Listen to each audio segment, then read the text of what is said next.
हे बघ रामदास, देशाचा प्रगतीचा विषय. तू जर आज तुझी जमीन विकली ना तर उद्या मोठ्या मोठ्या कंपन्या उभ्या राहतील. इथं इन्फ्रास्ट्रक्चर तयार होईल, रोजगार निर्मिती होईल, शेवटी देशाची प्रगतीच होईल ना. का हो? आणि आम्हाला असं वाटतं की देशाच्या प्रगतीमध्ये एक शेतकरी म्हणून तू तुझं योगदान दिलं पाहिजे का हो? हा, बाकी चहा मस्त झाला वहिनी. काय ठरवलंय तू रामदास? नाही, बरोबर आहे तुमचं, देशाच्या प्रगतीचा विषय नाही का. मग मी काय म्हणतो, तुमच्या त्या मोठ्या साहेबाची 50 एकर इथं डोंगराच्या कडेला, त्याच्यातली 10 एकर घ्या ना देशाच्या प्रगतीसाठी. पण नको, तुम्हाला आमची 1.5 एकर बागायचीच पाहिजे. आधी लालूच दाखवून आमच्या जमिनी कवडी मोल भावात घ्यायच्या, आणि नंतर ओळखीने तिथून हायवे टाकून घ्यायचे, एमआयडीसी टाकून घ्यायच्या, आणि मग त्याच जमिनी 10 पट भावाने विकायच्या. आमच्याकडून एकरात घ्यायच्या ना आम्हाला स्क्वेअर फीटने विकायच्या. आणि म्हणे देशाच्या प्रगतीचा विषय. देशाच्या प्रगतीचं नका सांगू आम्हाला साहेब. देश स्वतंत्र झाल्यापासून ना शेतकऱ्यांनी सगळ्यात जास्त योगदान दिलंय देशाच्या प्रगतीला. या देशात काही झालं ना तरी शेतकऱ्यांना फटका बसतो. पाऊस कमी पडला शेतकऱ्यांना फटका, जास्त पडला शेतकऱ्यांना फटका, कोरोना आला, मोर्चे निघाले, आंदोलन झाले, युद्ध झालं तरी शेतकऱ्यांनाच फटका.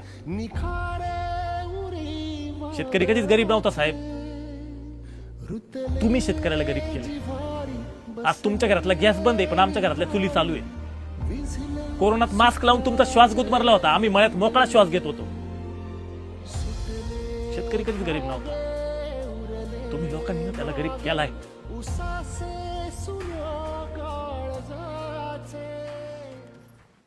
अहो, पोरीच्या चपला तुटल्यात, शाळेत जायचं होतं तिला.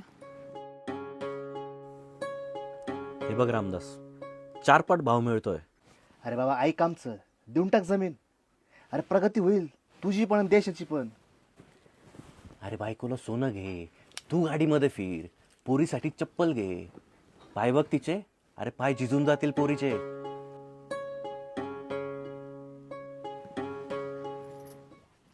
पप्पा, पाय झिजले तरी चालतील, जमीन झिजू द्यायची.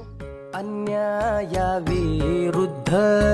जिथ मुठी हो वळल्या, इवल्या शाया चिमण्या जिथ घारीशी हो भिडल्या.